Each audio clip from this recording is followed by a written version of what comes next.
I love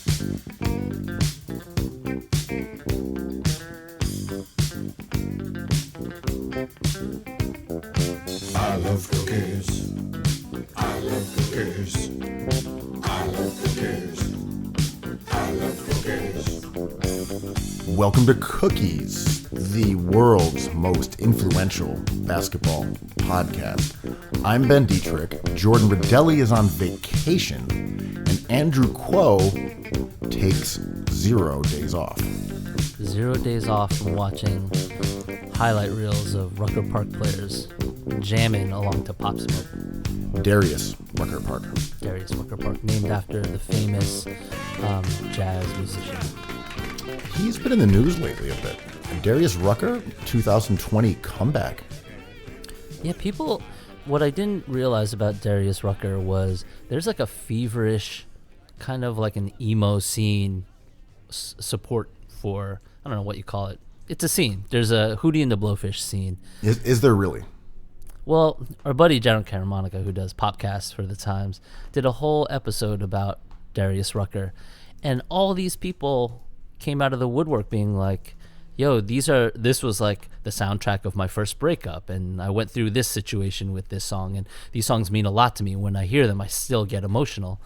The pod was good, and he had a rebuttal. Someone was like, nah, he's kind of trash, you know? But I didn't know he was this hot of a debate topic.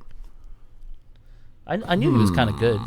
I have no particular feelings about Darius Rucker. He's part of that swirl of 90s bands that include Dave Matthews and the Blues Travelers and Rusted Root, the Spin Doctors. Yeah, they're all in that mix of kind of indie pop rock that had huge hits, and I think people's connection to those songs is going through adolescent turmoil. Like, I had my first breakup to that, as you said. Therefore, this song has a symbolism to me and a significance that it would not to someone who was 4 years older or 4 years younger. Yeah, and I went back and listened to some of those songs, and they're not bad at all. You know, they're kind of good. He has a cool voice. But that era reminded me of the post-Nirvana breakthrough, and all these major labels were trying to find an answer to that, or their version of that on their own label, and just doling out money to, like, for lack of a better classification, like a young alternative bands. And there was another phenomena that ran concurrent to that, which was signing these normie bands, and that's where the money was. So these labels would sign bands like Jawbreaker and have it kind of fizzle on them. A bunch of prom kings. Yeah, and then on the side have Darius Rucker and Hootie and the Blowfish and Dave Matthews, and be like, oh, on the low, we sell out stadiums with these guys. I don't know. I might be overgeneralizing this phenomenon, but that's what I think it's like. Just Gen X tranquility, because it really depends on what age you were. There are Erykah Badu songs that just have an emotional resonance. Great. She is great. Yeah. I mean, Baduism is a classic album, but there are songs in that I feel a certain way when I hear them now, because it was at a point in my life when I was really young and experiencing emotions and things for the first time, and that album kind of crystallized, and I guess it's in amber in a way of speaking. Mm-hmm. I had a really fun, my favorite conversation to have when I have to see people in public is trip hop. I love talking about trip hop for some reason. And Andy Weatherall just passed away, and he's the guy who kind of masterminded the Primal Scream sound. And I was with some people my own age, and we were talking about the night me and you used to always go to, Smith's Night at Sway on Sundays back in the day. And we were talking about how that rave scene kind of still sounded fresh to us, hearing Primal Scream in like 2007. And I got to talking about how that awesome music tricked me into thinking trip hop was good. So I would spend all this time with DJ Shadow, Mowax Records, DJ Crush, be like, oh yeah, this is great psychedelic, smoked out rap music without the best part, rapping. And I spent way too much time thinking about trip hop. Although Tricky, Every rap head who wanted to sound worldly was like, I also enjoy Portishead. Portishead is awesome though. That was always the reference. Every time. And Portishead. Portishead, Massive Attack, and Tricky, I think, still are amazing artists. I even think Portishead got better with the second and third. But it's fun to relitigate your youth that way. I was like, I tried to listen to DJ Crush. That stuff is uncool. It's just not awesome. You know what still sounds cool to me is Jungle. I hear it today, I'm like, hell yeah. So that's where I logically go with this conversation. I'm like, yes, and when all these normies figure it out, we're going to be in Drungle heaven. Metalheads 5, Platinum Breaks 5, more Platinum Breaks. But it's kind of like reggae, but the drums are fast. This is sick. Yeah. The quickest way to my heart is to mention Goldie. I'm like, oh man, yeah, those are records I thought were going to change everything. I mean, look, full disclosure to our listeners, Andrew Kuo has been basing his pants and kind of his whole wardrobe off of Goldie for about the last 8 months. 100%. So I'm not misstating this, right? No, you're still Goldie wave right now.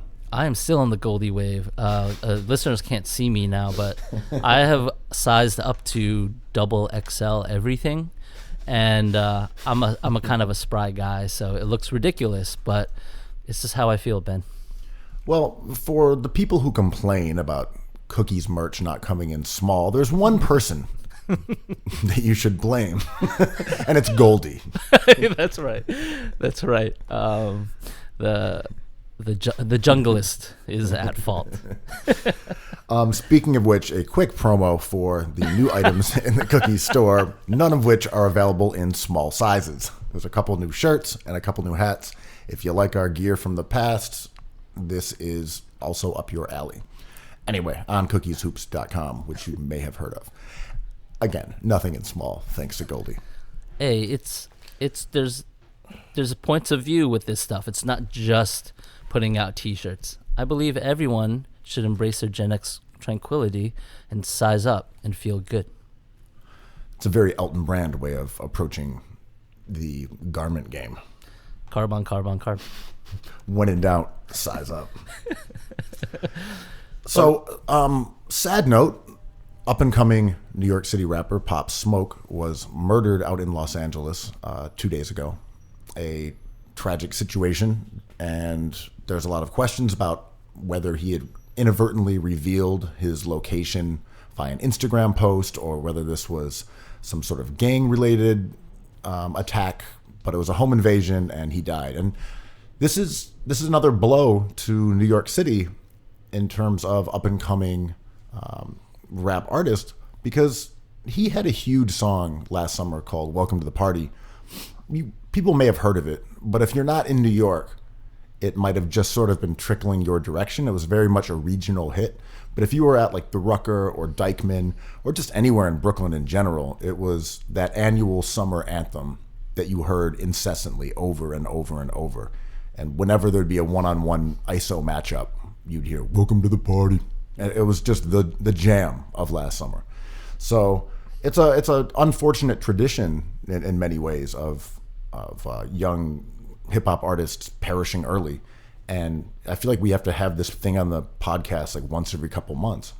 Yeah, it's wild. And when you say that, I think of Triple X Tentacion, who was murdered, Lil Peep, who overdosed, Juice WRLD, who overdosed. And the murders, and I know I'm forgetting even more, but the sad thing about these murders is when you overdose, I feel like that is something tragic in a different way. Someone coming to your house and shooting, someone coming to someone's house and shooting them, to me is an unforced error. It's just so senseless, I think, that it turns in, for me personally, it turns into anger quicker. Where I'm like, oh god damn, like, how did this happen? You know, like I feel weird using the word tragedy in those situations because tragedy sounds like a fire. It sounds like a car crash. True. You know, I'm agreeing with you. Yeah. It doesn't. Oh, that's so sad. It's like, no, that's fucked up. Yeah. That is terrible. Yeah. And it's not in a way that it's something unfortunate that occurred. 6 guys went to his crib and killed him. Yeah, it's like, when Pete passes away, I'm like, he was shrouded by troubles and problems, and the way he died was not shocking.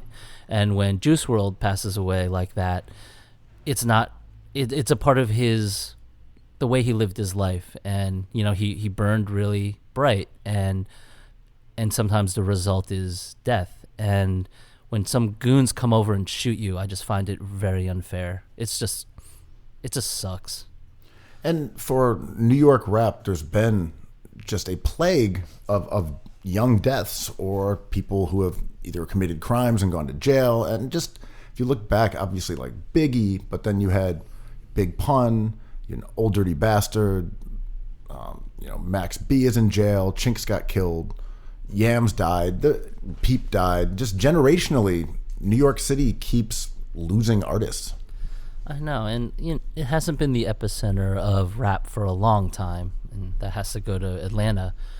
But the culture, is it culture? See, now I'm getting twisted. Is it cultural? Why are all these people, the percentage of New York rappers that we love dying? There's a large percentage of it, and that word just came out of my mouth, but I don't even believe that's a thing. I believe this is random, and it just keeps on hitting one area. Or is it that we know about these guys because they're from New York, and it mimics the proportionate deaths of these kind of fates in other cities, but we just don't know of those guys? Like if you looked at Florida rappers, could someone say, look at all these tragic outcomes? If you looked at Memphis rappers, look at all these tragic outcomes. Is it just that we know of them because we're here? True. We sound like old guys when we talk about regional rap this way. I think Pop Smoke had a fan base that didn't care that he was from New York, and it's us old heads being like, rest in peace Big L, Brooklyn rapper. I was at a restaurant the other day. Big L, Harlem rapper. Come on, Kuo. Oh, my bad. Yes, of course. You know where the mural is. Well, I was having dinner out, and they were playing his major label record from start to finish. And, my memory is not great. So I remember Big L as a fun rapper, not the best rapper. I love his voice. With that supergroup DITC, Ding It in the Crates, it was always cool to see him jump in with that high-pitched, nasally, kind of raspy delivery. And listening to that record, it just occurred to me that it wasn't that good, and I had been remembering it wrong, and it felt like I wanted them to change it after 5 songs. I'm like, this is not enjoyable music. Yeah, Big L is weird. You are, of course. Big L is an interesting case because he's always mentioned in those laudatory terms, like the deaths of tragic, great New York artists like Big L. And I would agree, he was not a star. He did not put out a fantastic album. His Lifestyles of the Rich and Dangerous was not great. No. Some people liked it, but I think it was, it was fine. Yeah. But he did not have huge hits. You had MVP and Ebonics. Put It On. Neither one of those was huge. Ebonics was put out on his own little indie label. That wasn't Ruckus? It was his own? It was his own. I bought the vinyl at Fat Beats, actually. Oh, please. I got doubles of that thing, man. I was excited. Quote, taking notes. Take my money. A sweat box is a small club. Okay, I'll make sure to use that when I'm at Sway. Take my $18 for these 3 songs. An MVP did get stepped on pretty badly because I think it was called like the Summer Smooth remix, and it used the same sample as Biggie's One More Chance remix, and they came out at the same time. And Biggie's had that Puffy's Hitman production, which was like let the original sample breathe and make it sound big, and the Big L's one had like the little horns like echoing in the background and a break beat, and like Biggie's just blew it out of the water. Yeah. And Big L was one of those rappers that we always felt like was going to come through with his anthem. And they always tried. They tried so hard. And as all these other songs became our anthems, it felt like they were we always joke we went to parties and they would record labels would always push rappers on us that they were marketing in that summer. Theophilus London comes to mind, A$AP Rocky, Travis Scott too. Like we'd go out and be like, here's Travis Scott again doing 2 songs. Dude, shout out to Travis Scott for going from the secret unannounced guest at every event at Milk Studios the headlining for Coachella. 2 years to being a global icon. Way to go, dude. Yo, it's a win. Kardashian blessing, man. They blessed him. Just like James Harden. Yeah. Just Blessed. like Lamar Odom. It was odd that Big L has a reputation that's associated with like quote unquote real hip hop, because that's not who he was at all as an artist. It was just when he came of age and of fame, because topically he's exactly like Mace and Cameron, guys who were part of the Children of the Corn crew around him.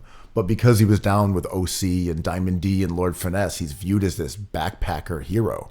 Like, he wasn't at all. He was like a Harlem mixtape rapper. I mean, it's hard to understate how important DJ Premier was for like 10 years. Every time Premier would produce a track for somebody of a Big L level, we listened to it and it was like an instant classic. And then now that I look back and listen to those songs, I listen to the words more. Maybe that's just like a different way to hear it. Less, because when I was young, it was about the vibe and his sound and his voice. I'm like, Big L's rhymes were really trashy, man. Oh wow! Am I roasting Big L? Big L is somewhere, ears burning. No, like, he's playing cards with Tupac in some basement. That's true. Kuo just decides to unload on Big L here in the year of the Lord, 2020. You don't really wake up thinking you're going to drag Big L in 2020, but we're here, Ben. We just arrived here somehow. I have all of his records. I've given that artist a lot of money. The day he died was the day I arrived in New York City. Is that true? Facts. Is that true? True. You were true. like, New York needs a new underground backpack hero. Benny Buckets is on the scene. There's only room for one of us. Swoosh. That is actually true though. I remember the day he died. He was shot outside of his apartment, right, at night, and it was a gang hit. Oh, you know a lot of information about this, and you're a huge critic. That's interesting. I'm saying I was a fan. What are you confessing to exactly? Just being an owner of every Big L single, possibly in doubles. Is that Carb on Carb? Having 2 copies of a single just because you wanted to beat juggle? I mean, I did the same thing. Is Elton Brand a beat juggler? You'd buy 2 copies of like a terrible record just so you could start it over repeatedly. Listen, 1 power forward is useless, but 2, you have something cooking. I only see 1 power forward here. We can't turn a party out or an arena out with just 1 power forward. The Knicks known for their power forward juggling routine. Dude, I bet you they still listen to Big L and be like, this is hot. We got to play this on Friday nights, man. All right, enough of your Big L slander. I know, I'm sorry. Rest in peace, Big L. Like, I'm just freestyling, so to speak. You know, with what you had said about Premier is it's funny because he was definitely my favorite producer for a swath of my life, and he was making great stuff. And his run through like some of those Gangstar albums and his cameo tracks for Biggie and Jay-Z and Nas, his whole albums for Group Home, J. Rue.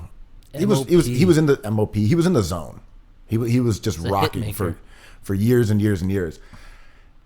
And that's really become the sound of dad rap that is like grating to me now. Like, do it, the real hip hop. I'm like, oh god, I know. And I loved it. So it's not even that I dislike it anymore. It's just that same way that Erykah Badu's like, ooh, Lost Love.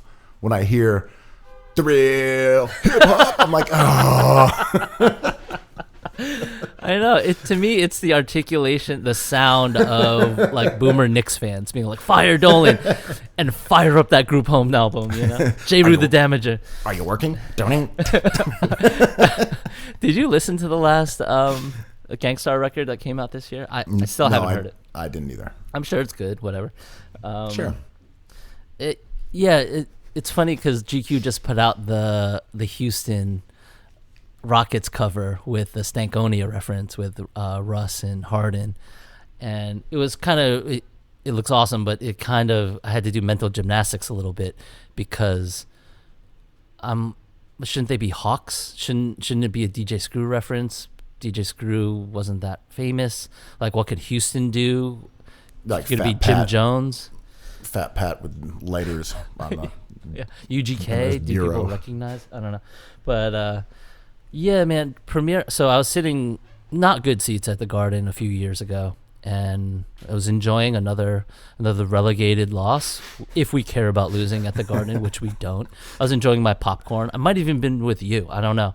And I saw DJ Premier walk by, and my first thought was not one of... Are you working? Right. My first thought should have been, there goes one of the greatest New Yorkers in history.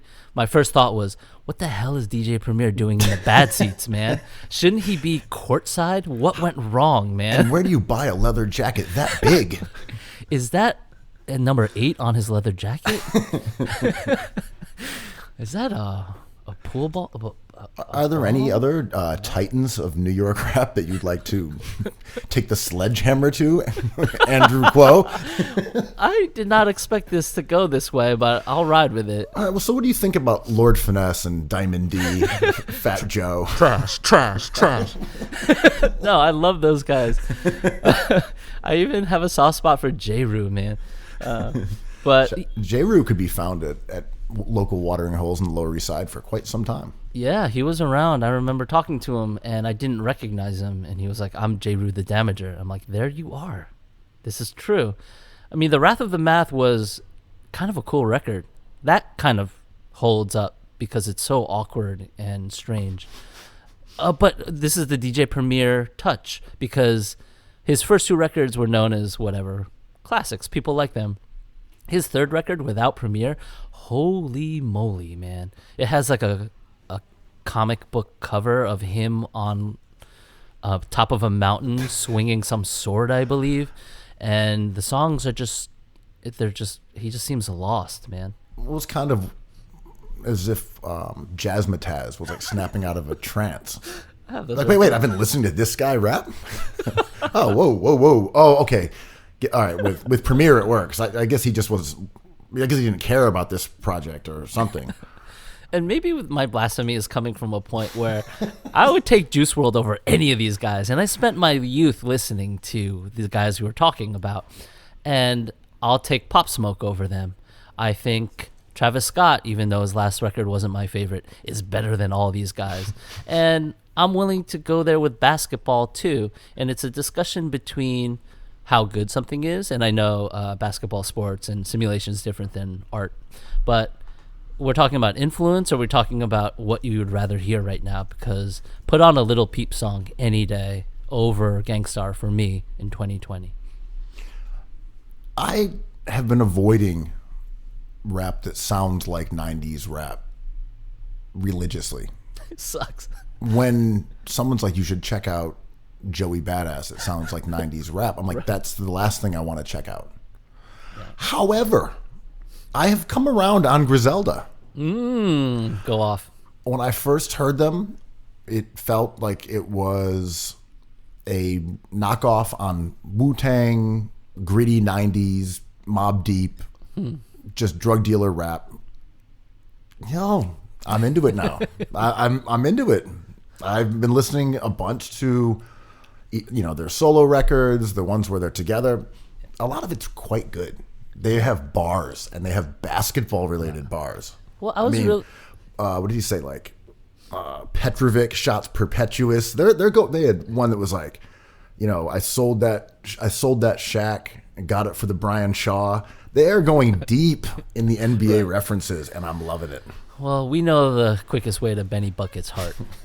But, I mean, the new Fabulous tape that came out this year is awesome, and he's still rapping about the NBA. Remember when Young M.A. came out, and she was also in the tradition of backpack rap? That was an awesome song. I really enjoyed that. Remember we thought we saw her in a restaurant and it wasn't her? I was not her. starstruck. I'm glad that you were looking at her so you could be starstruck, and then we realized it was someone that I actually knew. Yeah, who wasn't Young M.A. I was like, yo, wow. Well, my back was to her, so I was like, oh, if it's Young M.A., like I don't want to turn around and look at her. I was like, there she is. And then I'm like, oh, it's not. It's just someone else we know. Can we talk about how UK drill is becoming a thing in Brooklyn? That's because of Pop Smoke. I know. And it's seldom does the reverse influence happen. Like UK bands and art and music have been trying to infiltrate America forever. And they have, the Rolling Stones are not an American band. And our current president uses their song for his rallies, which is wild. But UK drill, like we made fun of grime for a second. I did not. I love all that stuff. I was going to Rothko to watch for Grime Night. Yeah. That was fun. It's awesome. And if you listen to, I sound like an old man, but if you listen to Dizzy Rascal's first record, still sounds fantastic, man. Hey, that came out in 1999 or Here's something. Kuo advocating the Run the Road 2 soundtrack. But UK drill is happening in Brooklyn right now, and it's exciting, and I love it, and I hope it becomes a thing, and I hope all these young men survive their 20s, man. It's a cool vector, I think, of the internet, which allows people to literally send beats and communicate with each other. But also, a lot of those rappers are from Flatbush, and in Pop Smoke's case, he was from Canarsie and have Caribbean descent, and a lot of the grime music from UK also has a Caribbean influence. So I think there's cool interconnecting cultural points there coming from more or less 3 different places in a pretty intriguing way. Yeah, and it's interesting how the mega stars in the UK like Stormzy, that's not quite the influence, Like I was always frustrated with those grime rappers when they got a little bit of shine and the labels would push them to do these collaborations and try to turn them into pop stars. And Dizzy did turn into a pop star, and Mike Skinner did turn into a pop star from the streets. But it's interesting to see the underground influence. And drill is a really hard thing to define, and it's sort of as hard as trap. If someone asks you, what is UK drill? It's not necessarily only a sound. It's about the way they view crews and the way they form allegiances and the way they introduce songs to you. I also don't think drill is the right phrase, because to me that is associated with Chicago. So when they started saying Brooklyn drill, Chicago dudes were like, wait a minute, we're drill. And then UK drill, I think it was unnecessary and confused people. Mm-hmm. Yeah, I agree. It's really for All-Star Weekend, Cookies and our buddies at Franchise did a Chicago house t-shirt in homage to the origin of that music scene. And I always forget that I immediately sometimes associate house with these Ibiza, however you say it, and these white guys kind of pumping out these jams for white people on LSD, but it was actually a Chicago. Where everyone looks like Pau Gasol. Yeah, which is cool. I'm Sweaty, down for that. Wild-eyed, hair twisting in the wind. Yeah, I'm into that music too. It's cool, but shout out to Chicago house, because that was the birthplace of all that stuff. It's often forgotten that house music, techno music, these are Black American art forms. Dude, I found someone on the internet said not only were all of these Black American art forms, so was goth. And I was like, no way, prove it. And then I went down the wormhole, and he's right. And there you saw him. The Knicks, Clyde Frazier, the original goth. That's right, Stephon Marbury, the originator of the scene. But anyway, it's a time to talk about some real goth. Well, you had made a reference a little while ago when you were talking about comparing new artists to old and how fraught that conversation gets, because it does tie in elements such as nostalgia and emotion and what you were going through as a young person versus what you look at with the jaded, flinty eye of an adult. The Intern's gotten some heat last week, and you hate to see it. Who let them out of the cage? Did someone give them more gruel? I don't know, but I'm making sure they get less. The sign clearly says less gruel. After this imbroglio.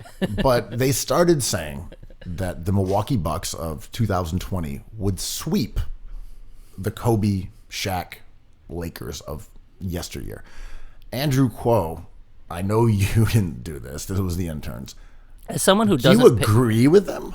As someone who doesn't pay the interns and locks the cage on them every night, I support this take. I think I talked with one of the interns, and they said they were watching the legendary Dominique versus Michael Jordan dunk contest. They played it during All-Star Weekend, Chicago. It all lined up. And they were really disappointed when they actually saw it in real time, because this was one of the most talked about events in NBA history. And the dunks were thunderous. They were awesome. Jordan took off from the foul line. But now you have Zach LaVine doing a 360 from the foul line that we just see on YouTube. And we're like, that's amazing. That's not Jordan, though. I'm like, yeah, it's better than Jordan. So the interns did a deeper dive and went through the excellent teams of the year 2020. A shallow dive into a shallow trough of gruel, if you will. You can see the bottom of the gruel trough when there's not much in it. Nosing around at the base of that stainless steel vat. Yeah. The gruel tube. So the Milwaukee Bucks, who are a team in the NBA that play in Wisconsin. I don't know if you've heard of them. The media refuses to talk about them. Right. The Leprechauns over in the Northeast don't acknowledge Wisconsin as a member of the NBA family. But they're having one of the historically great seasons of all time with the reigning MVP on their team. And they're, not to get too nerdy, their plus minus, their net rating is the best ever over the Warriors. And the interns, let's just say, maybe compared them statistically to the other great teams in history, the Jordan era, the Pippen Jordan era Bulls, and since Kobe's on our mind, rest in peace, the Kobe Shaq Lakers. And let me just add in one point here, is that in terms of their winning percentage, the Bucks are on pace to win 70 games, which would put them right along with these aforementioned greatest teams of all time. Even better. They're just better. They have a better winning percentage. So the argument immediately comes out. The first pushback would be like, well, Shaq would just dominate Giannis. But when you look it up, Giannis is right there with Shaq. And Shaq even this year admitted, Giannis is me, maybe even better than me. He was trying to be humble, but he said it. And the team statistics that the Bucks have accrued this season just blows out all of these teams. And the major pushback, the interns wrote the Bulls and the Lakers, and the major pushback was because Lakers fans really, really love their team. And I think it's a difference between arguing how good something is. This was a team that was good 20 years ago, 2 decades ago, versus influence, because the influence of the Shaq Kobe Lakers is immeasurable. How good they are is measurable. And I know they won a bunch of championships, but so did Casey Jones. This conversation has happened a million times in every sort of sport, and it's kind of the basis of half of our arguments. Could player from the past beat player from today? And they continue to be debated because they can never happen. They're impossible. It's awesome. On one hand, if you are a Lakers fan and say, we won a bunch of championships, the Bucks have never won, so of course we would beat the Bucks. It's insane to suggest otherwise. In that way, we're talking about respective greatness. And sure, their argument is fine if we're talking about respective greatness. A team that won championships in the past is better than a non-championship team. This had 2 Hall of Fame players, 2 of the top 20 players of all time, and this team has one guy who hasn't even reached that plateau yet by conventional measurements. But it's also like comparing a cell phone from 20 years ago to one today. I know.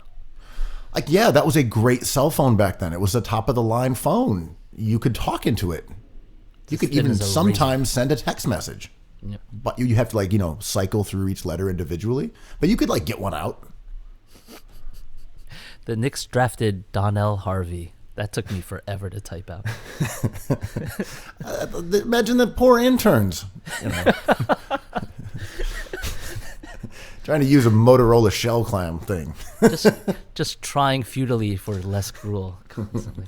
But that, so at the same time, even going back 10 years, which does not sound like a long period. 10 years? That's modern basketball, right? Mm-hmm. And you look back and you're like, wait a minute.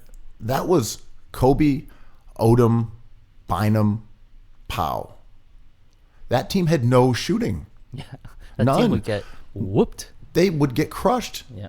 And that was a championship team only 10 years ago. It feels like decades ago. Only 10 years ago, they beat the Boston Celtics. Yeah. That was a team that had no player other than Jordan Farmar, who played significant minutes, who shot over league average from three.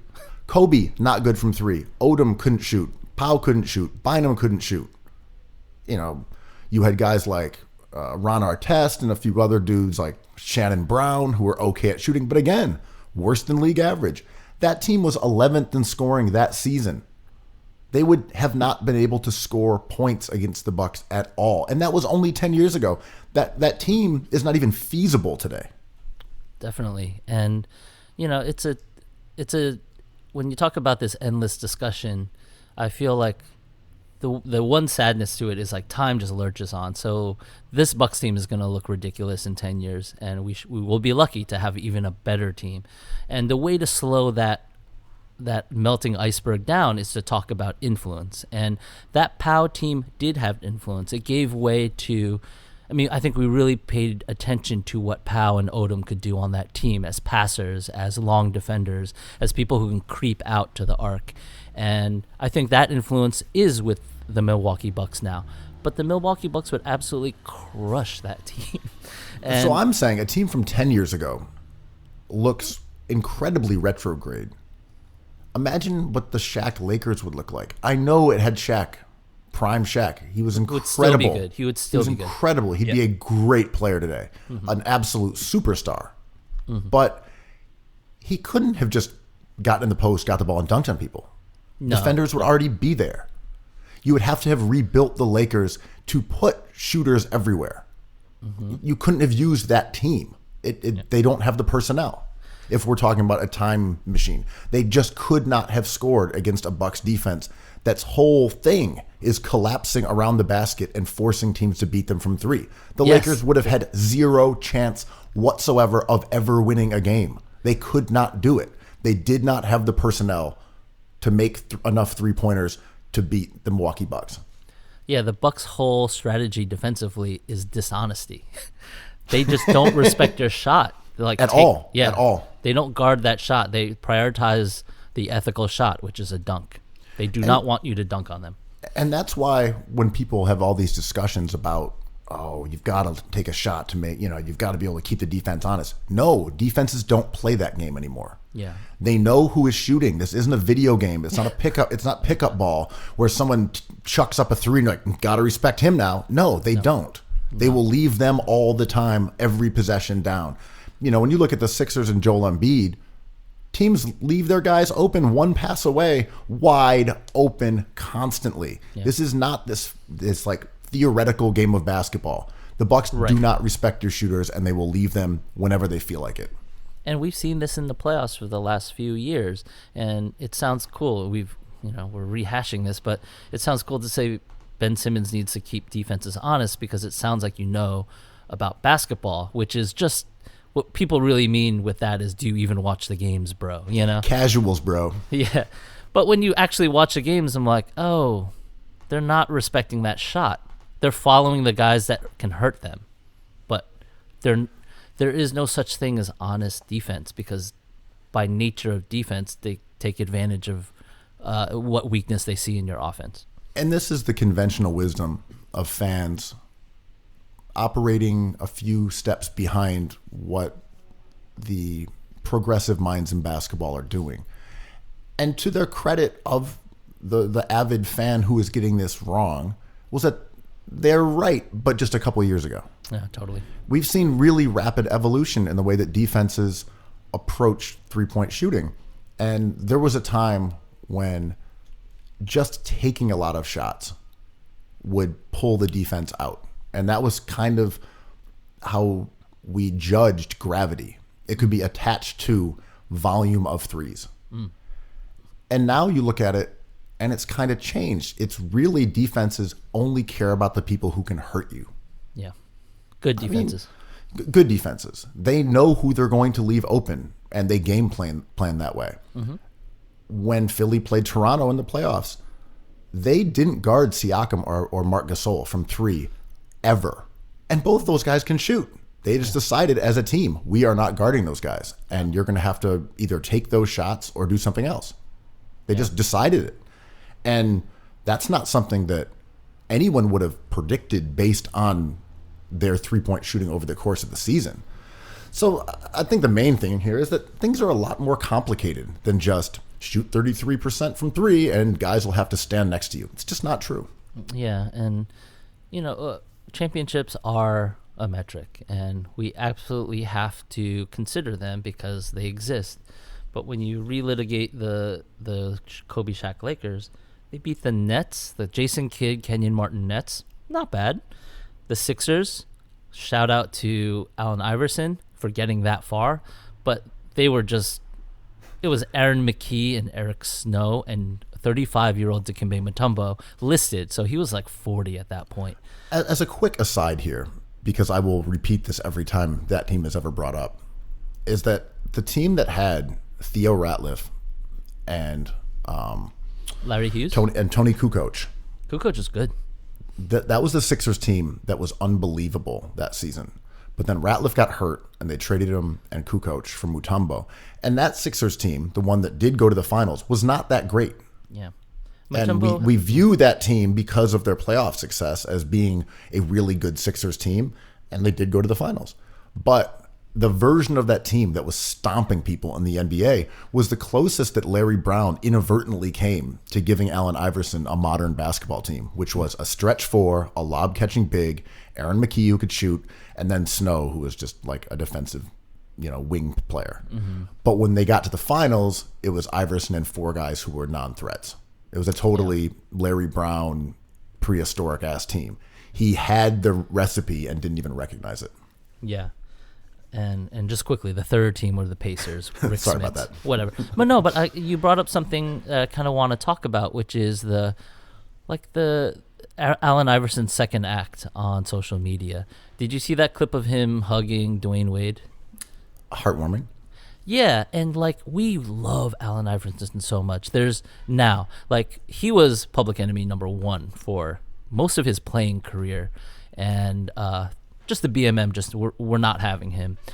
Oh, he was a absolutely reviled and villainized athlete.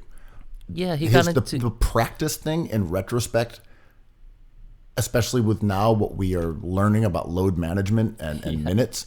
He was a guy who averaged something like 43 minutes a game or 42 minutes a game for his entire career, or at least up until the very end. Who was a practice dog.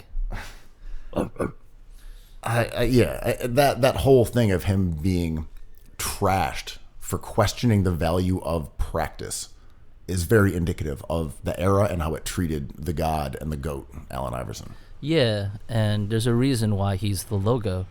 But I think the transformation of the perception of him has been incredible, where we just see this guy and it's just love him, the best, the GOAT.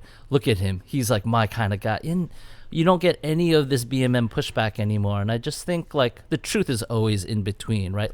He was such a fierce competitor. There had to have been haters because the dude was a dog. But it's also Muhammad Ali, right? He gets praised by Donald Trump, in his elderly age, but Donald Trump would have fucking hated him. Yeah. And surely did hate him at the time. Because once those guys become older, they're not threats anymore. And then people can say, oh, yes, they were great. Martin Luther King, that guy was reviled by white America. He was a threat. And now everyone uses him as the example of all races coming together to have a big feast. It's like he's like the Thanksgiving figure for like American unity. Yeah. And like, listen to what he was saying. Yeah. You know, I like, mean, that's not what his whole message was necessarily. I always think about that, when my friends are in Brooklyn and they're like, "Oh, I live off of Malcolm X Boulevard." I'm like, that is such an odd, casual thing to say because he was such a huge person that had a lot of ideas and was very controversial and was murdered. And just to say those words casually, being like, "Oh, I just live right off that street." I'm like, "Whoa, that's really heavy." How I just paid 1.7 in cash for a brownstone on Malcolm X. Yeah, and you're just like, "True, good deal." Fuck, man. Yeah, but I think this is where we're getting back at with like Big L and our memories and Shaq, and now we've been thinking about Kobe quite a bit, and my memory is not good. My memory is not as good as the things I'm looking at now, but my memory is the thing I love because it has influence on the way I talk about what I see now, and I think when we rehash these Sixers teams and Shaq and as far back as Bill Russell, I'm like, yo, Chris Middleton would dunk all over these guys, man. He's too boring, though. I love Chris Middleton, and he looks like no disrespect to Chris Middleton, but he looks like he's wearing a Halloween mask. I just love his vibe. Kuo brought the chopper out today.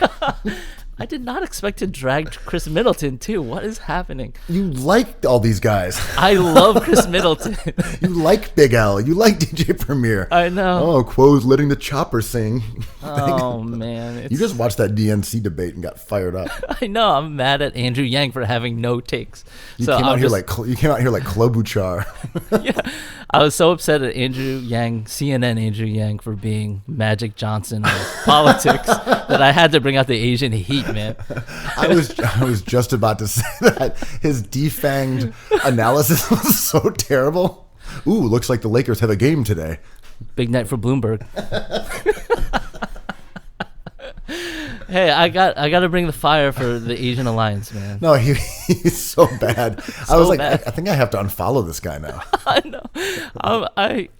I feel like I have to apologize to you for being in your ear about Andrew Yang for like 2 years, and finally him showing up on the CNN stage and just throwing out Magic Johnson-ass takes. This is your king? This is your Asiatic royalty that you've been wearing math hats for the last 6 months about? Oh, no. Those were J-Roo hats, man.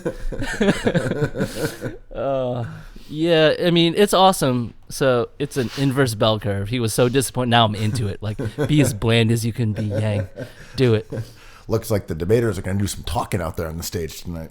Big night for the Democratic Party. We have Joe Biden and Klobuchar on the stage tonight. Most candidates talking unity tonight. Yeah. Healthcare is a big issue. Wait and see. They're looking to beat Trump. Yeah. I can't in more controversial basketball talk. So the All-Star game, and I know that feels like ancient history now because the games have resumed last night, but let's talk about that for a second, because I didn't understand the complicated permutation of what they were going to actually do in the All-Star game with the quarters and the final score. I still don't really know how it worked, but the Elam ending, in which they play to a score versus, or the first to a score wins versus playing with a running clock, made for a really, really exciting and maybe one of the top two endings of an All-Star game that I can remember. They got lucky. Not only was the Elam ending awesome, they got lucky that it came down to one possession. And a lot of times an Elam ending is not great. We've all seen pickup games where it's just 11-6, and you're just like, whatever, the better team won. But this All-Star game was awesome, and we had the drama of Boston Celtic great Kemba Walker dribbling the ball out of bounds for a crucial possession for Team LeBron. And in that situation where all the greats of the league are on the court and playing at their best, you can kind of tell who doesn't want it enough. And right. That was Kemba Walker, who proceeded to get his ankles broken on the next possession. And it was interesting because the problem with, I believe it was Team Giannis. No, I think it was Team LeBron. It was Team LeBron. Is when you have Ben Simmons on the same court as Anthony Davis, and the spacing is all messed up, and the game slows down in an Elam ending. How can you have both of them on the court at the same time? I think it was important for them to at least explore trading one of them. If they didn't win that game, I think you would have seen, some real shakeups where they have to get rid of one of those guys. I'm trying to fix Team LeBron here. I mean, we care so much and we're critical of them because they have the potential to be so great. That you just have to get rid of the potential and make them worse with lower potential in order to be better. It's the only way to win, I would say. As I rip off my Giannis mask and reveal a leprechaun underneath. The Giannis team, I mean, look, the game was obviously incredibly competitive. The Giannis team was really boring. I did respect that Lowry was the detestable elf that we know and love and hate. He was so fun. Yeah, he was I was like, Lowry's back on his bullshit. And then I was like, I can't be mad. It's Lowry on his bullshit. You just like the juice in the caboose. You just like to see him on the court. I mean, he brought the wagon. He did. A charge is different. He took 2 charges in the fourth quarter. 2.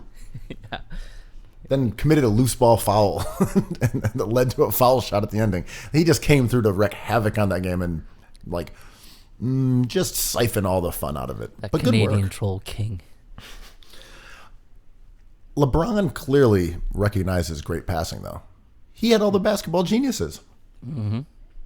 He had Ben Simmons. He had Jokic. He had Harden. He had Westbrook. He had and Doncic. He had all the crazy passers. I thought that was so cool. Yeah. I really like Team LeBron. I don't know. So now, that sparked a discussion. The Elam ending sparked a discussion of changes that could be made in the NBA moving forward because it was received well, it worked out, and people really loved it. Which, to your point, was much more results than process-based. Dude, totally. We've seen Elam endings be so boring in all of our lives. Game One team 11. could have won by 16, and we'd be like, the Elam ending is a bust. Instead, we're now like, how do we apply the Elam ending to everything? Yeah, how do we make this like a game-winning shot for either team? Which is impossible. But I think there, it spurred the discussion of a larger one, which is do we tinker with something we love? Like the NBA or Major League Baseball, which is going through this thing, no sin bin. And Silver has been suggesting that he's open to having a mid-season tournament or changing the playoff brackets, I believe. Maybe making one entire seed instead of conferences, stuff like that. And I'm open to all that because I don't care about my memories, clearly. I want to live in the present like a Gen X tranquil guy. But how do you feel about adopting changes to a league that's losing viewership? I have some skepticism towards changes that make it more difficult to compare eras. And I know that's a very baseball philosophy. And that was one thing that I did always like about baseball growing up, was that you could at least try to compare guys from 60 years ago to the people who are playing today. He's no Pee Wee Reese. I was just thinking about Pee Wee Reese the other day because Bernie Sanders is so old. He's like, when they took the Dodgers away, I couldn't believe it. It was broke. Yeah. I was a 26-year-old in Brooklyn. It broke my heart. I was 35 years old. All of a sudden, Don Drysdale's on the other side of the country. Sandy Koufax. Show me a player like Duke Snyder, and I'll show you a great one. What was he? The something of Flatbush. I don't know. Whatever. Yo, Bernie Sanders is so old, man. I know he's your guy, and I really think he's going to be a great president. But watching him on the stage with young bucks like Klobuchar and Mayor Pete, I'm just like, yo, dude. Young bucks like Bloomberg. Yo, Biden had him running around, huffing and puffing, man. Oh, Bloomberg, just not ready for the big top. It's like he woke up, he snoozed through it. It's like, oh shit, I have a debate to do. Dude, the part with Liz Warren challenging him to release all the women from NDA was just a hysterical trap that he had no good response to, and he just sat there with the light slowly dwindling in his eyes.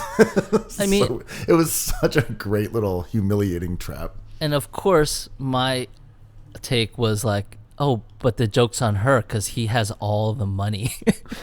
And he could just pay for ads and no one's going to remember that amazing burn, successful burn. But he just has $400 million going into commercials, and he's going to beat Elizabeth Warren.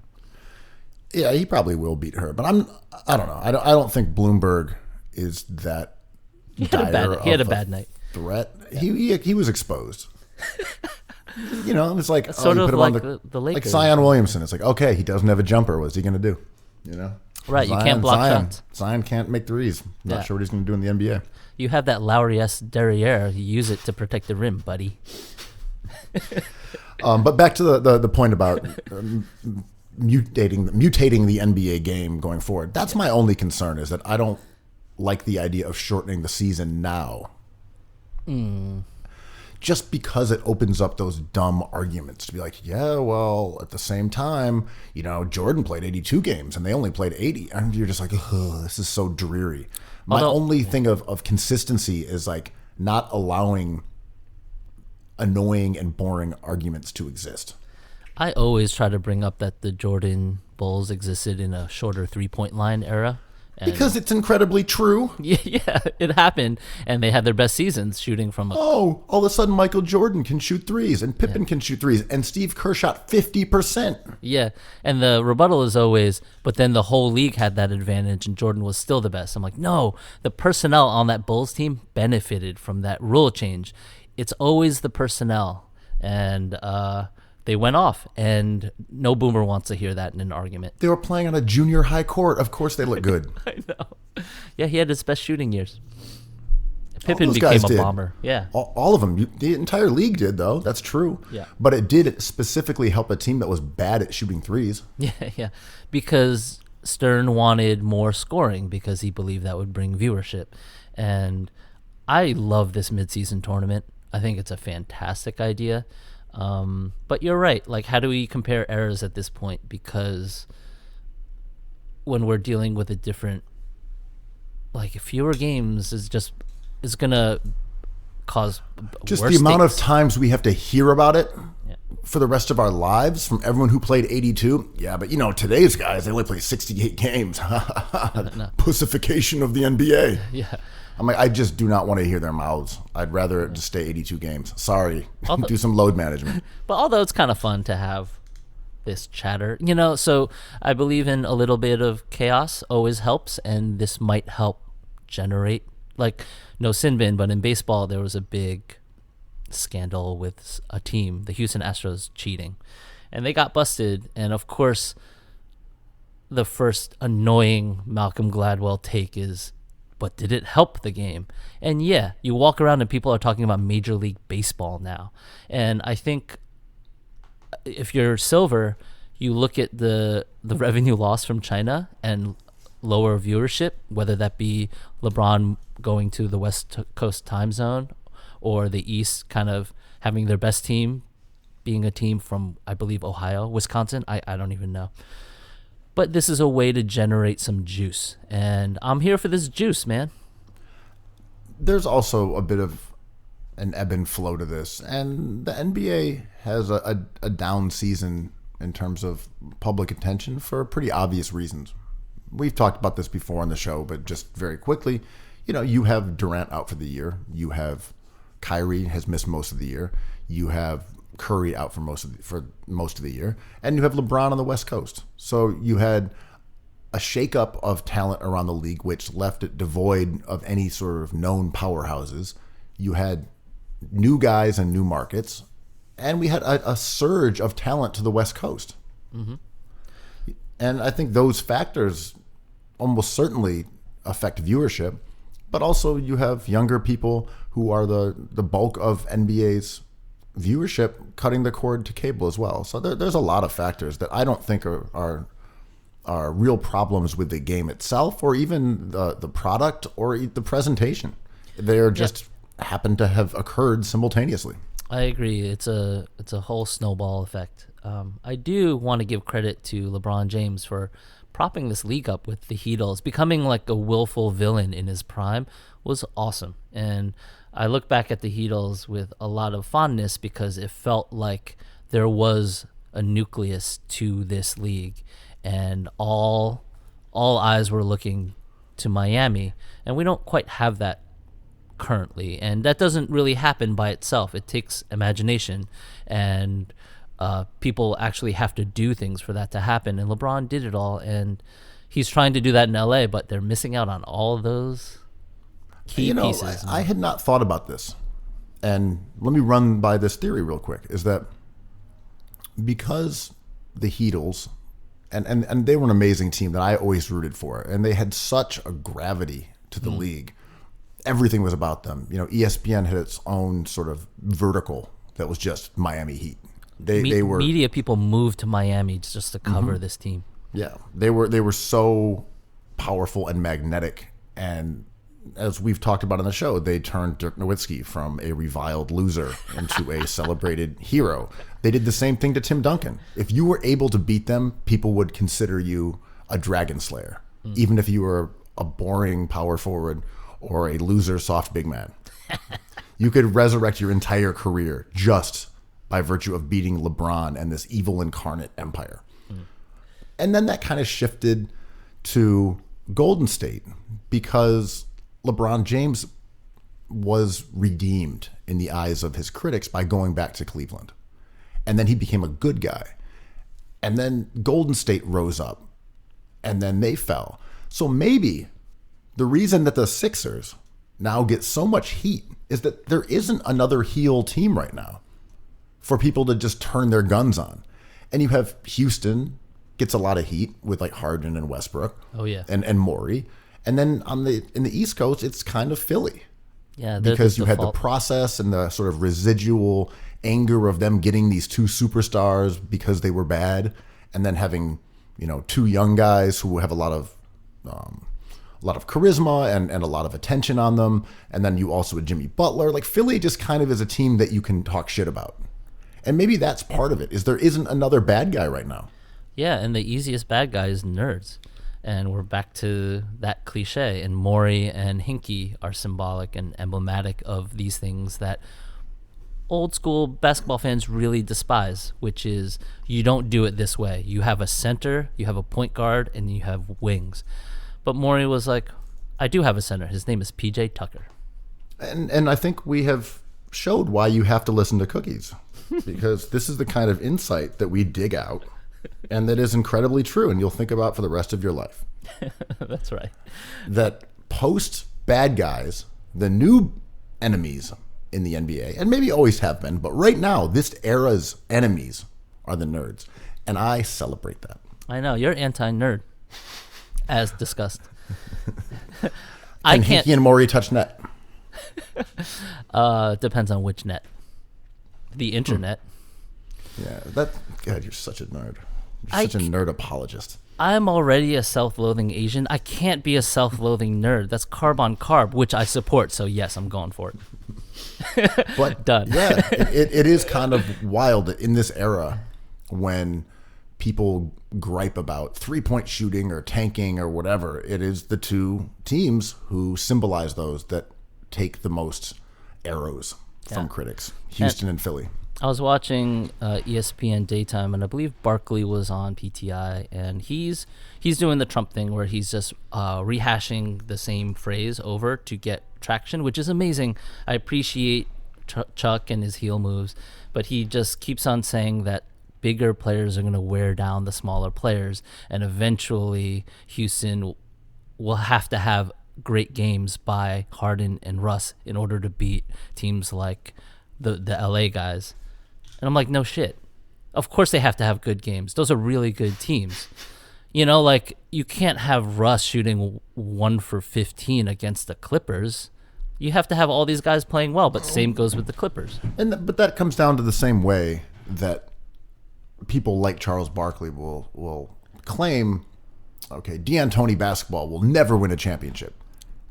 Well, those are really hard claims to dispute because it's very hard to win a championship. Yeah. So it's such an easy, lazy way of coming up with this like opinion. Well, you can't win a championship like that. You know, Karl Malone and John Stockton were on the same team and went to the playoffs 18 times and didn't win a championship. Yeah. Like, that's tough. LeBron James has been the best. LeBron James has been the best player on earth for like 12, 13 years, and he's won 3. Yeah, I know. It's really hard. It's really hard. Kevin Durant is a top 5 player of all time, maybe number 2. These guys, to the interns. These guys don't have the luxury of playing Rick Smits and Reggie Miller in the finals. But, you know, Durant would not have won a title had he not gone to Golden State, and he's an incredible player.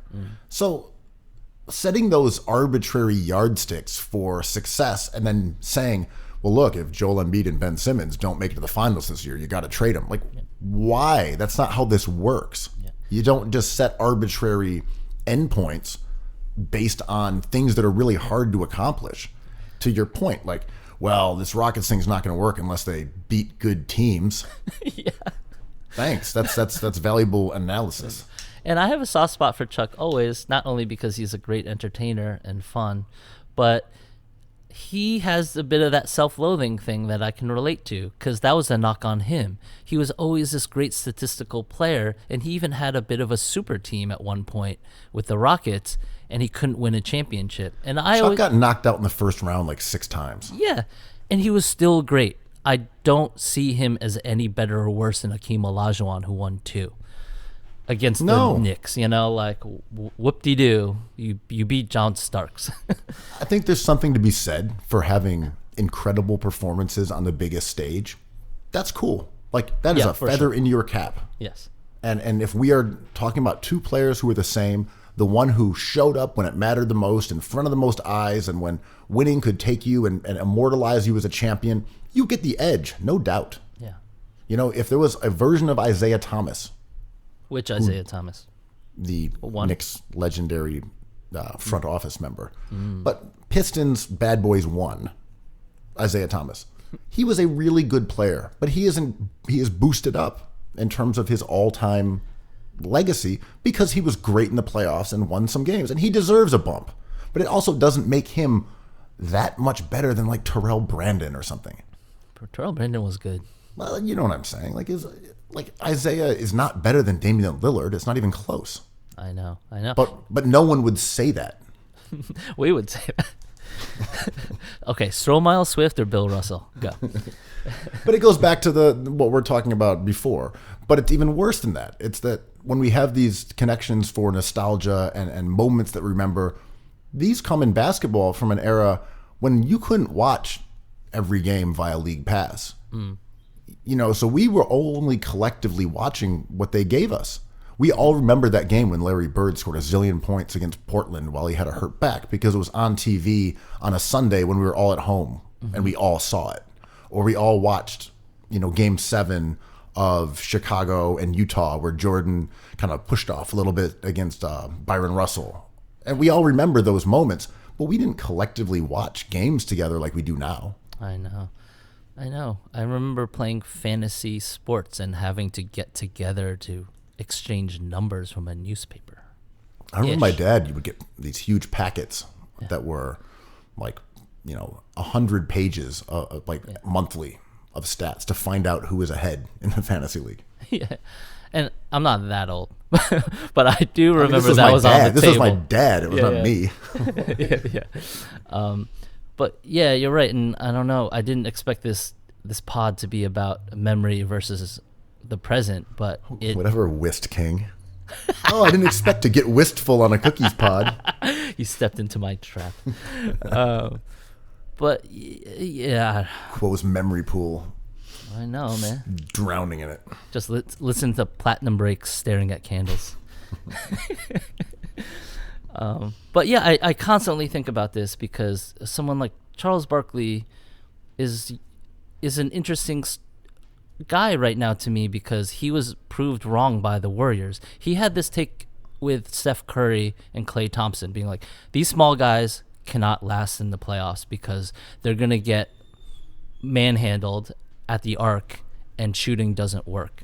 And he was proved wrong numerous times, but he's still at the same take. And it's almost like pick your trope. If your trope is nerds, that works because that's a tradition in American history. Nerds are wimpy. They don't get the girl. They get sand kicked in their face. All might be true. But another trope is Muhammad Ali, to bring him up again. Rope-a-dope.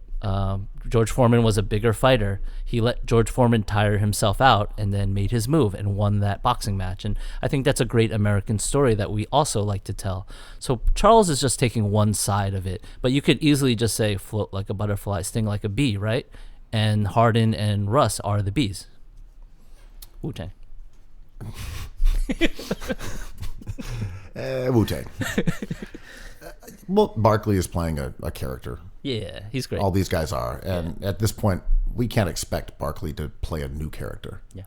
And the gripe and grievances that we always have about NBA announcers are that why not introduce some more interesting characters? And how come every single one beats the same drum? And that's why I'm like, oh man, we're going to switch to 65 games. And then here comes Kendrick Perkins to talk about how they played 82 games. You're just like, and they played 35 minutes a game. And I wish it wasn't so predictable. I wish Kendrick, there was more. though. But he's cool. I just wish there was more characters who had differing viewpoints. I think it would be more interesting. It's true. But, I think I personally really thrive off of this.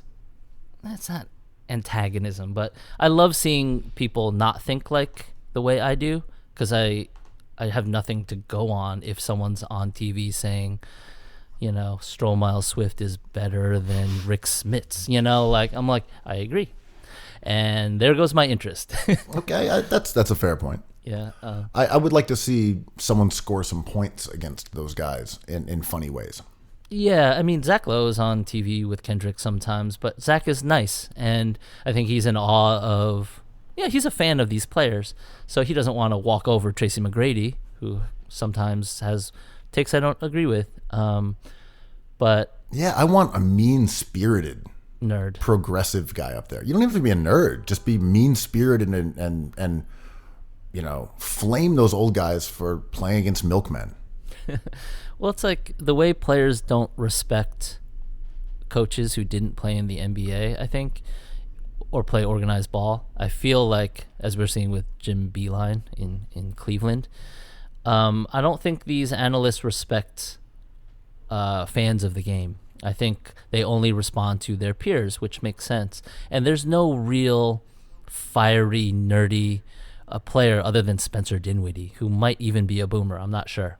But I can't really think of one. It's true. Speaking of this sort of antagonistic relationship, in last night's game, the 76ers were playing the Nets. It was in Philly, where the Sixers are 26-2 now. That's the best home record in the NBA. And for the third time this month, the Sixers were booed by their own crowd.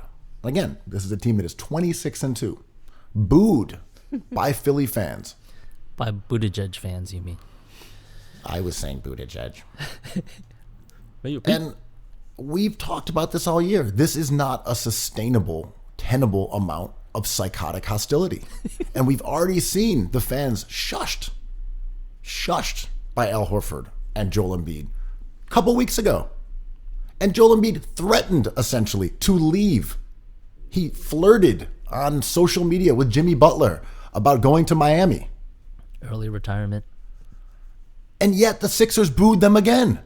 The Sixers fans. What are they doing? Like, we just went through this. Don't boo these dudes, man. They will leave. It is okay if you want to. It's okay. You can voice your displeasure at the men playing basketball in front of you, but they will hate you. They will think you are morons, and they will leave. I always wonder why people sometimes say New York has the smartest basketball fans, and I always come to the same conclusion. Is it because they boo? Like, do fans boo to sort of peacock and say, I know the story behind the story. You guys may see an excellent home team, but I know they're structurally flawed. Therefore, my booing will present that to the people around me. Well, in the case of the Sixers fans, absolutely not. They are not booing the opaque front office cabal. They are booing Al Horford. They're booing Brett Brown. They're booing Ben Simmons. They're booing Joel Embiid, and they're being shushed for it. And players hear this stuff.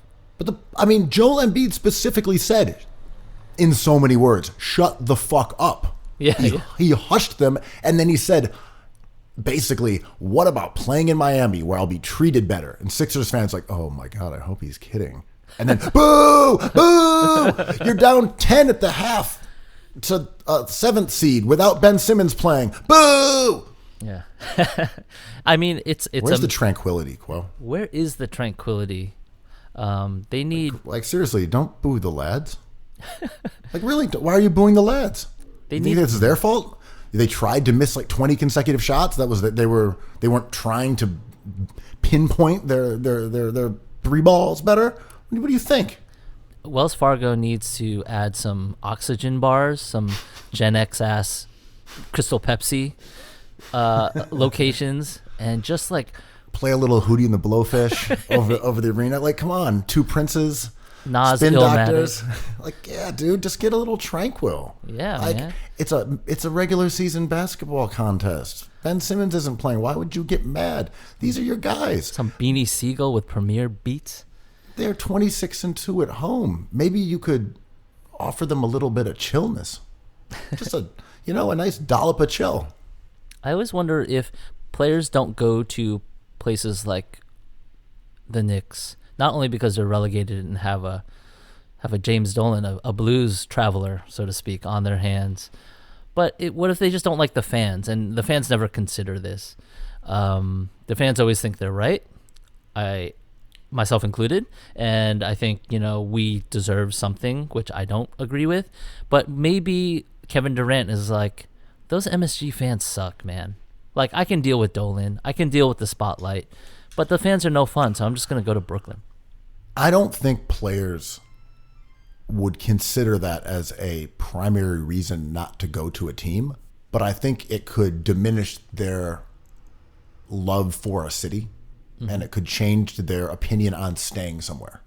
And I think we've seen that happen in OKC, for example, where Kevin Durant was really hurt when some of the local media and the fans turned on him at times. And it really bothered him. And I'm not saying every player is as sensitive as KD. He seems to be on that side of the sensitivity spectrum to be... He has the right amount of sensitivity, I think. I'm just saying he seems, at least from what we know of him, he is more sensitive than the average bear. I love it. But he might not be. But he seems to be. Sensitive rappers. But Joel Embiid may also be similar. And he seemed to respond in a way that was like, I don't like this, knock it off. Yeah. Because I will leave. Yeah. I don't want to be treated like this by the media and the fans. I don't want to be told that I'm fat and I'm out of shape and that I'm lazy and that I'm not trying.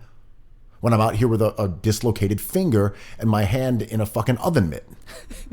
With a baseball glove on my hand. And he shushed them. Yeah. I mean, shushed. His all-star quote was, he's a smart guy, and his all-star quote basically said everything that needed to be said, which was, I'm damned if I do and I'm damned if I don't. You guys wanted me to be a good soldier, concentrate on basketball, stay off social media.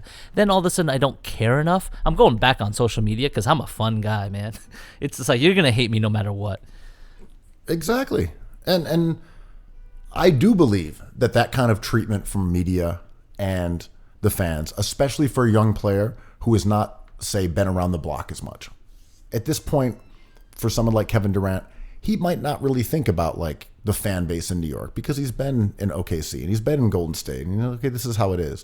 But if you've only been one place and you felt like you dedicated yourself loyally and worked hard and were still getting heat, no pun intended, and you didn't really love your organization, and all of a sudden the city is turning on you, and you have columnists writing things talking about you being like a mercenary, just a surreal description of a player who has never been a free agent.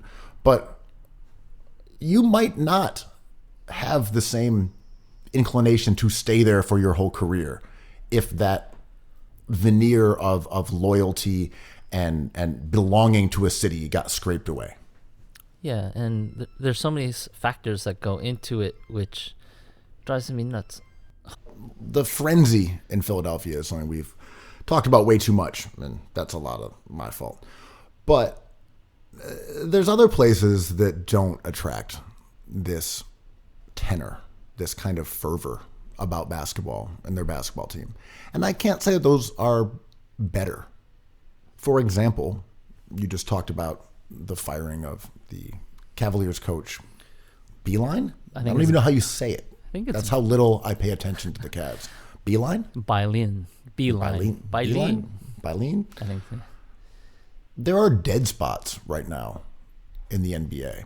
And while the Knicks are relegated, it's not a dead spot. Never. The Knicks are the Knicks are in the news, man. I mean, but let's talk about these dead spots. Yeah.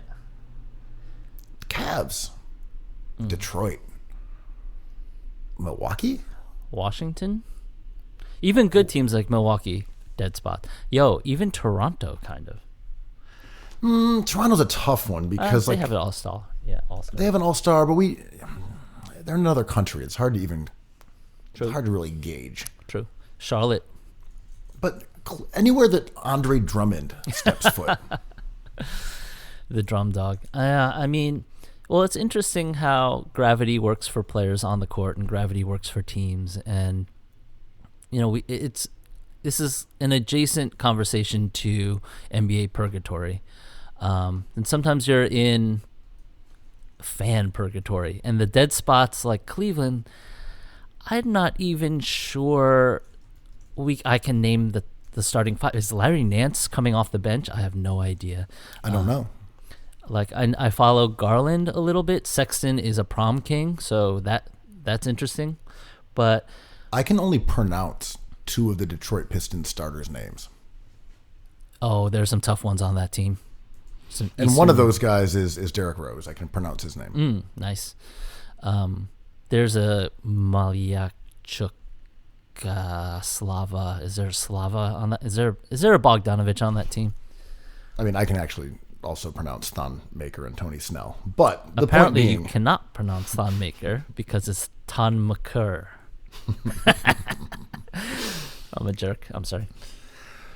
But yes, the Pistons are a dead spot. And even with Blake Griffin and Drummond, they were a dead spot. And now they're sort of embracing their non-existence and hitting the refresh button, which I think is the right move. Yeah, and I think the Pistons are out of purgatory, getting out from under Reggie Jackson and Andre Drummond. Not only their money, but their usage on that team really opens it up for their young players like Dr. Doom. And do franchises fall into dead spots because of personnel, or is it some Joakim Noah stuff when he says no one goes on vacation to Cleveland? I think part of it is just cyclic, right? It's like, for the most part, if you've reached this status that the Pistons have, the Cavs have, which is you're in purgatory, and then you have to get relegated. You stick around in purgatory for a while, you battle to get out of it. It doesn't work. You have to go relegation. You exit the NBA for a little while. Then you start rebuilding. And then you reach this fork in the road where are you rebuilding into purgatory? Are you rebuilding into another relegation? Or are you rebuilding towards greatness? And I think that's the sort of common denominator amongst all these franchises is that it's really hard to decide to abandon being in purgatory once it's clear that you're not going to be great. And the Pistons were in that position. They knew they were never winning a championship, but they're like, trade for Blake Griffin. Let's just do this purgatory a little longer. I just don't want to be relegated again right now. Yeah, right. And people blame whatever they think the lack of parity is in sports to player empowerment sometimes, and the Heatles and AD forcing a trade to play with LeBron in LA. But then you see teams like the Pistons and even like the Knicks claiming that they thought Taj Gibson was going to net them a playoff berth. It's like they make these errors just to get the revenue from one playoff series, which is valid because at the end of the day, you're running a business. But the way to run your business into the ground is to max out Andre Drummond or acquire Blake Griffith or play Reggie Jackson. The Sacramento Kings are another dreary example. When they've had those moments when they've had to make decisions and say, are we putting together something that can take us to the next level and become an actual contender? Are we building something promising? The answer has kind of been no. Mm-hmm. And at this point, they're so sick of doing that they keep saying yes. Mm-hmm. Right. And they're paying Buddy Hield, and he's okay. They're paying Harrison Barnes, and he's okay. They're going to let one of the Bogdans walk, probably. And he's good. He's good, but he's going to make quite a bit of money. Yeah. And you're looking at this team, and you're like, what are we doing here? This team can't make the playoffs now. They're not going to make the playoffs next year. This is not a playoff team that we've put together, and all of a sudden our money is committed. Mm-hmm. What do you do if you're Sacramento? Do you say, we're just going to ride this mediocre ship into the ground? Or do you say, we're going to pull the plug and go back to square one where we just were 4 years ago? I don't know what to do if I'm the Kings. I'm annoyingly steadfast in the draft. And I was talking to a fellow Knicks sufferer.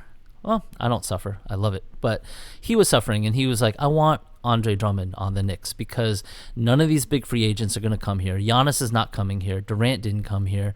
So if we can acquire Drummond and have him in the building and convince him to stay, that's better than nothing. And my rebuttal is it's worse than nothing, because then you have to deal with Andre Drummond. You're better off just missing on Frank Smokes and missing on Knox.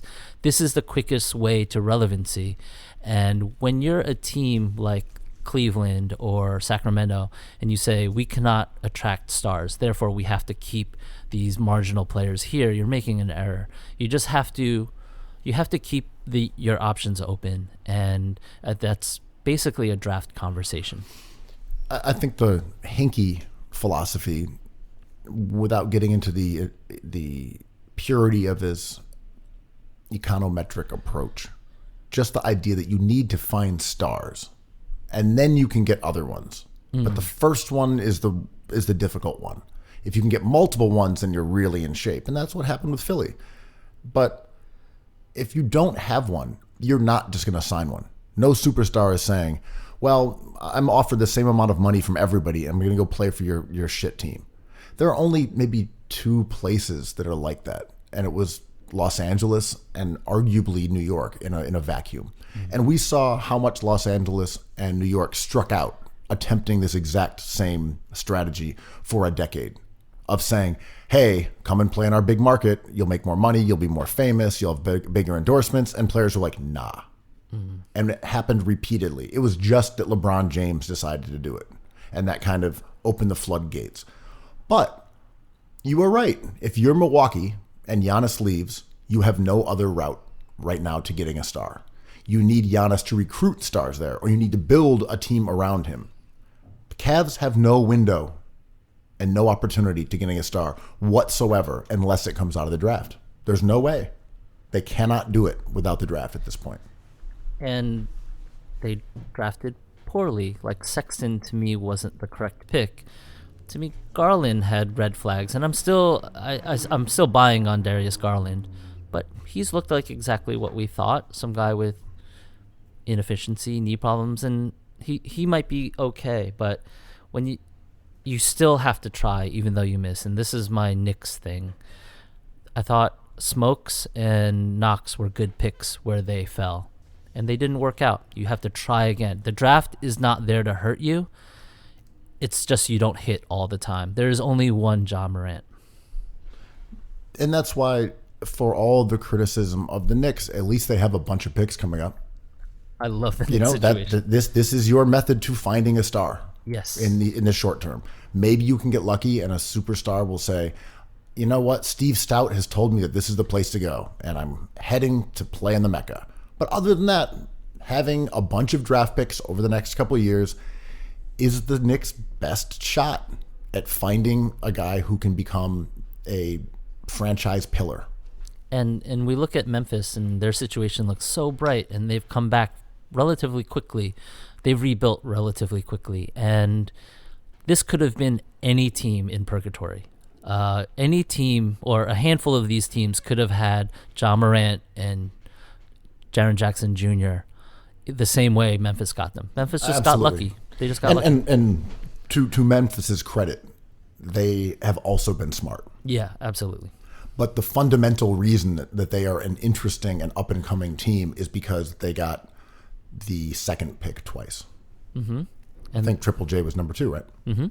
Yeah, they got the second pick twice in drafts with some talent available. Right, and the second pick wasn't Evan Turner. It wasn't it. That second pick being John Morant is everything. So you can't talk about the draft as a thing. You have to talk about each draft individually. And unfortunately, the Knicks had number 3 in a 2-player draft. Yeah, and that's the difference. And we can look at the Knicks and say, this team has no future. They're doomed. Ping pong balls. Oh, my God, yeah. And it's funny the way Knicks fans talk about Steve Mills, and they're right. And he did have a horrible run in his long tenure, and he's still there. But we get John Morant, which is very likely, and people are saying, we're back, baby. And it's still Steve Mills there. It's just the ping pong balls behave a certain way. They sure do, Andrew Kuo. They sure do. Do you want the Sixers to sign Bogdanovich this summer? If they would have to move players in order to sign him. Of course. But there's going to be... He's okay. Yeah. He's a good offensive player. He gets hurt. He's okay. His inability to stay on the court is a big deal. He does not want it enough. If you've made it this long and want one more bonus Sixers take, I will say my immediate take on Alec Burks is like, he's all right. I mean, all right. He's exactly who we thought he was. He's all right. He can make a slick pass every now and then. He's okay. Are you booing him? Is he boo worthy? You don't boo the lads. You boo opponents. Listen, they're just booing them because they have the potential to be great, and when they're great, the booers want credit because they have pushed them that way. One fan base that recognizes excellence in basketball, it's that of the Sixers, who last won a title in 1983. But let's be real, the Sixers will never be a blank spot because the fans boo.